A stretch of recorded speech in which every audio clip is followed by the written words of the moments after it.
think women lack anything to start a business. I think women are just as interested in taking risks as men. But I think that it's difficult to get funding. Women need funding, just like men need funding. And if you go into a room, for example, a networking event, and everyone in there is a man and there's just two women, you feel a little bit uncomfortable naturally, because that's just kind of human nature. If there are two men in a room full of women, those two men will probably feel a little bit uncomfortable. So we need spaces that are just more diverse in general, women and men, also people of different ages, people of different backgrounds, race, nationality. So it's about creating general diversity to make those spaces like networking events and pitching events feel more inclusive and feel more supportive. But yeah, in terms of funding, so little funding goes to women. And there's loads of VCs actually talking about female initiatives, so doing pitching clinics and doing kind of different events for women. But when you look at the numbers, in terms of money, it's not changing that much. And that's because there's a lack of understanding in terms of like women's products and the types of services women might want to create.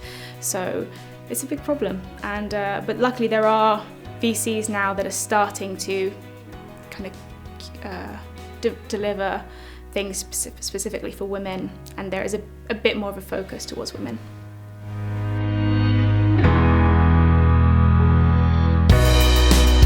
In terms of support, for me on this journey, there have been a few people that have really supported me, men and women.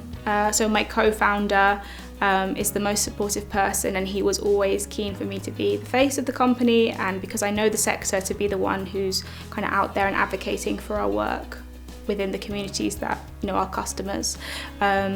So he's always been very supportive as me, and also my growth in terms of understanding of design, understanding of technology, because they're not areas obviously that I was trained in previously. And then in terms of kind of innovation and being daring and risk-taking, I have loads of mentors, and all of them are artists. Artists are the original innovators. Artists are actually the people who take a risk, put new ideas out into the world, and kind of always are commenting on society, making people feel comfortable if they're uncomfortable in life, making people feel uncomfortable if they're too comfortable. So artists are, able to mentor, and I've had some amazing people in that world to kind of encourage me along the journey.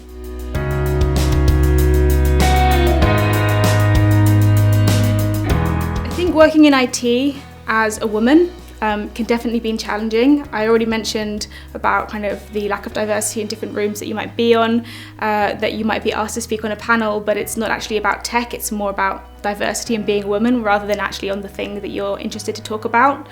But I know so many women in the sector now who are doing incredible work, and so I think if you can find those sorts of communities and kind of plug into different women's groups working in your sector. So in the UK where we're based, there are groups who are focused on women in AR, women in 5G, women in immersive tech or gaming, and there are all these kind of meetups that you can join, and those networks are really supportive. And often it's those networks that will kind of send you a link saying, oh, there's this funding opportunity. I don't think it's right for us, but I think it's right for you, and that's how you kind of build those networks and grow a company.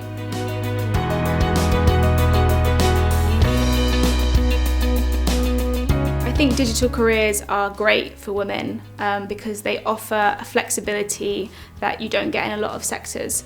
First off, obviously, technology is the future in terms of AI. If you can code, if you can develop products, this is really going to set you up for a great career, because that's the way that our world runs now. So in terms of making sure that you have job protection, as AI continues to take more and more jobs, even things like legal, the opportunity for women to have careers in digital is really important.